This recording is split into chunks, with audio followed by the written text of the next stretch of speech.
Allô tout le monde, c'est Denissou. Donc aujourd'hui, que je vais vous montrer comment faire, dans le fond je fais un petit DIY comme vous avez pu le voir au titre probablement.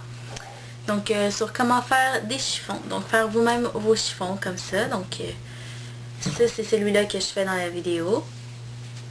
Puis tout dépendant de la laine que vous allez prendre, les couleurs, donc j'ai le même type de laine sauf que c'est avec, elle est verte tout simplement au lieu de rose. Puis il y a certaines laines aussi qui c'est écrit stripes dessus, donc ça fait des rayures. Donc comme ça ici.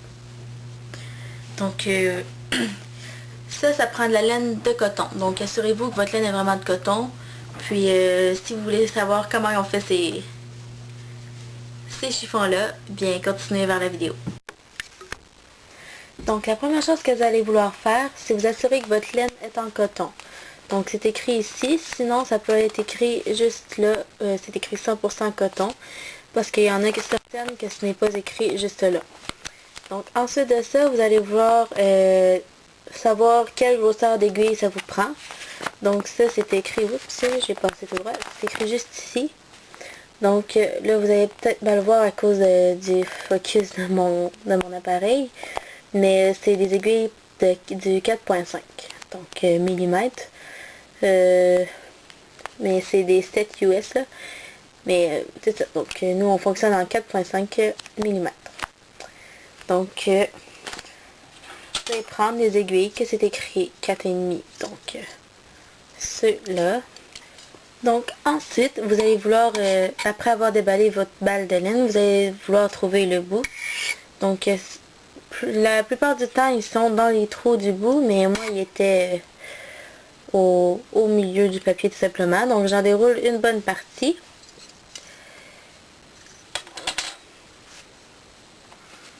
Pour m'aider un peu. Donc voilà. Donc vous en déroulez une bonne partie là comme la longueur n'importe peu. Donc ensuite avec vos aiguilles 4.5, vous allez en prendre une. Et vous allez vouloir monter 4 mailles dessus. Donc pour monter les mailles, vous avez juste à enrouler le fil autour de votre doigt. Passer la laine dans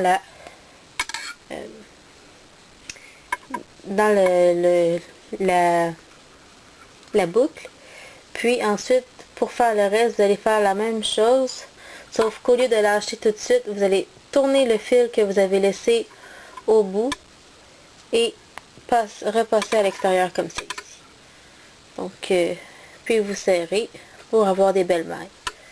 Donc le même principe, j'enroule autour de mon doigt, je rentre mon aiguille dans ma boucle, je passe mon fil autour de mon aiguille et je ressors. Puis je serre. Et encore une dernière fois pour avoir 4 mailles. Et là, désolé si vous entendez des bruits de métal qui frottent ensemble, c'est parce que mon aiguille frotte après mon pied. Donc voilà.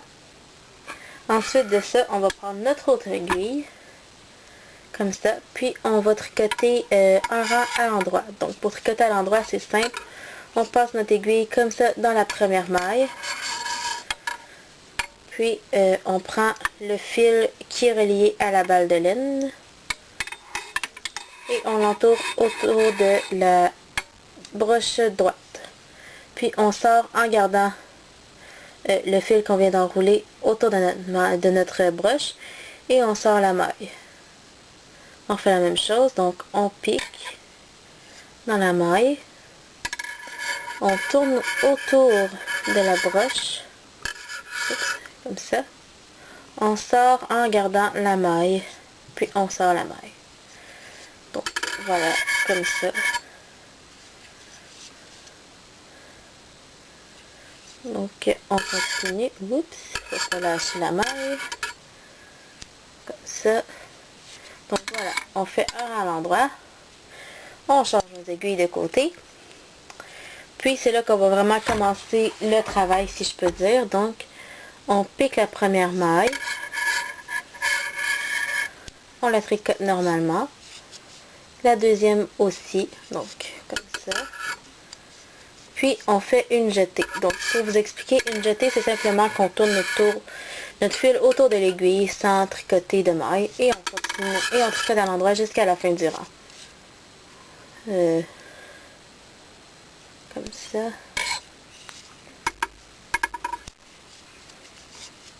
Voilà.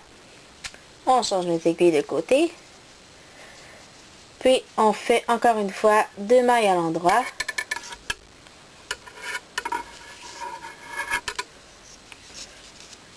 Deux mailles à l'endroit. Oups, c'est brouillé, désolé. Une jetée. Et on tricote le reste du rang normalement.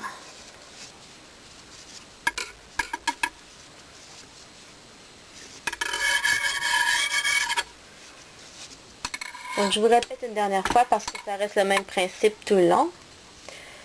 Donc 2 mailles à l'endroit.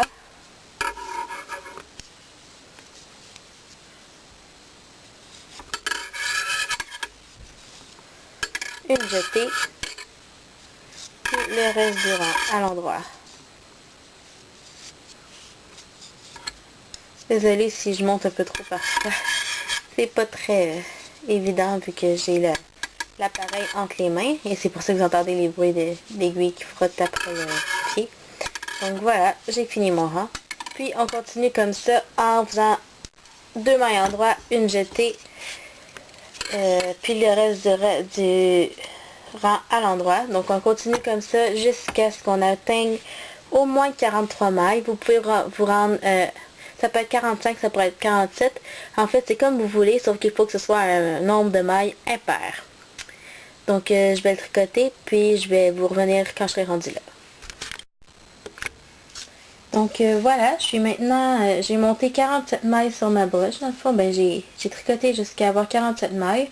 Mais comme je vous ai dit, ça peut être 43, 45, tant que c'est un chiffre impair, c'est comme vous voulez. Donc maintenant, on va faire on va commencer à diminuer. Donc pour ça, ce qu'on va faire, c'est qu'on ramène notre ligne. Puis on va tricoter la première maille, normalement à l'endroit. Comme ça ici. Puis les 2 prochaines mailles, on va essayer de les tricoter ensemble. C'est plus compliqué un petit peu. Désolée encore pour le bruit de mon pied. Non, pas encore, c'est pas encore ça. J'ai un petit peu de difficulté vu que je regarde mon écran là, mais je vais essayer de le faire comme ça.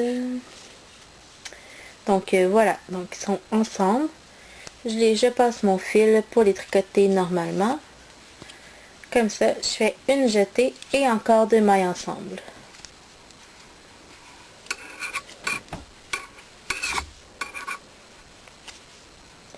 Je les ai peut-être fait un peu trop serrer mes mailles là.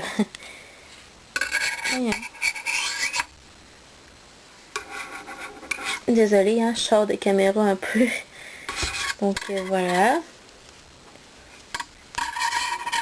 Je tricote mes 2 mailles. Donc comme ça. Puis je tricote le reste de mon rang normalement à l'endroit. Ah, ça c'est mon chat.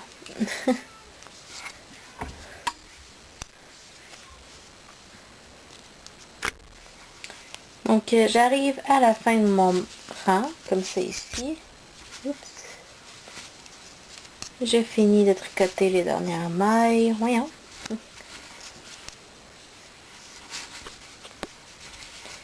Et voilà. Donc ensuite, je change mes aiguilles, comme toujours. Puis je refais exactement le même processus. Donc, je vais vous remontrer si même laine peut arrêter de s'entortiller partout.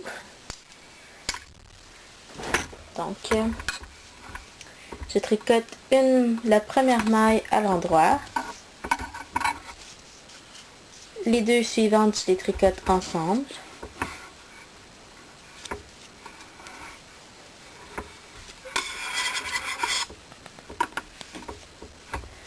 Comme ça. Ensuite, je fais une jetée.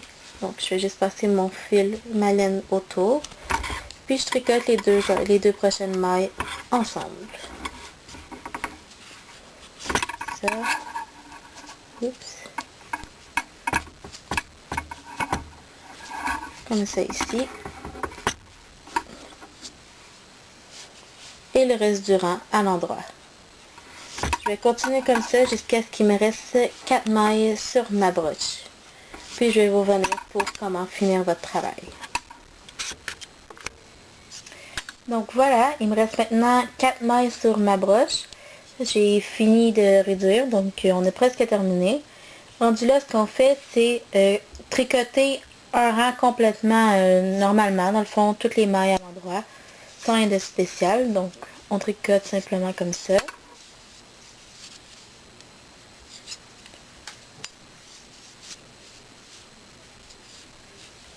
Donc voilà. Puis ensuite, on change nos aiguilles, comme toujours. Et on va rabattre les mailles. Excusez, j'ai un petit rhume. Donc, pour rabattre les mailles, ce qu'on fait, c'est qu'on va tricoter la première maille normalement. Comme ça ici. Puis la deuxième aussi. Comme ça. Ensuite, on vient prendre la première qu'on a tricotée. Puis on vient la passer par-dessus la deuxième. Faites attention, quand on n'est pas habitué, c'est plus difficile. Donc, comme ça ici. Puis on tricote la maille suivante et on fait la même chose. On va venir rabattre l'autre par-dessus. Comme ça. Faites vraiment attention de ne pas échapper votre autre maille parce que ça peut être tannant à reprendre ensuite. Donc, comme ça ici. Je fais la même chose. Donc, voilà. Puis pour ce qui est du reste, vous... voyons, j'essaie de tirer mon fil, ça tire pas. Peut-être trop court ou quelque chose comme ça. Donc, comme ça ici. Mais vous pouvez soit passer votre pelote de laine dans le trou ici. Ou vous pouvez aussi tout simplement couper un bout de fil comme je vais faire. Sauf que là, j'ai pas mes ciseaux. Une minute. Donc voilà. Donc je vais juste déposer mes broches. Puis là, dans le fond, je vais venir couper un petit bout de fil de laine. Pas obligé d'être très long. Mais quand même assez. Donc comme ça. Je viens d'acheter celui-là qui est relié avec la pelote. Je passe mon fil dans ma petite boucle. Et je tire doucement. Pour faire un nœud. Donc je m'assure qu'il est bien fait en tirant bien. Puis je viens couper l'excédent de fil.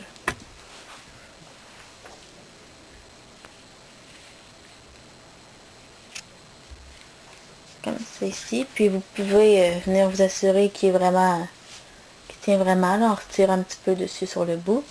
Puis pour ce qui est de l'autre côté, parce qu'on a aussi un fil là, ce qu'on fait, c'est qu'on vient tirer sur le fil qui lui est... qui va venir le sortir un peu.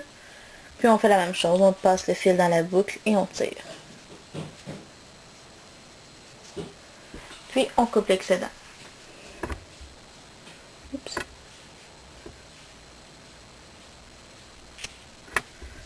Comme ça. On peut venir s'assurer encore une fois que ça va bien tenir. Là, je pense que je l'ai peut-être coupé. Ah non, c'est pas, j'arrête pas de prendre l'autre en dessous. Donc, comme ça, on tire bien. Puis, voilà. Puis là, j'ai peut-être un petit peu trop tiré, mais au moins le nœud va être bien fait. Je vais venir juste recouper ici. Donc, voilà. C'est aussi simple que ça. Et voilà. Donc, vous avez votre chiffon. Donc voilà, c'était comment on faisait les chiffons comme moi je l'ai fait. J'espère que vous avez apprécié la vidéo et on se revoit dans une prochaine vidéo. Bye!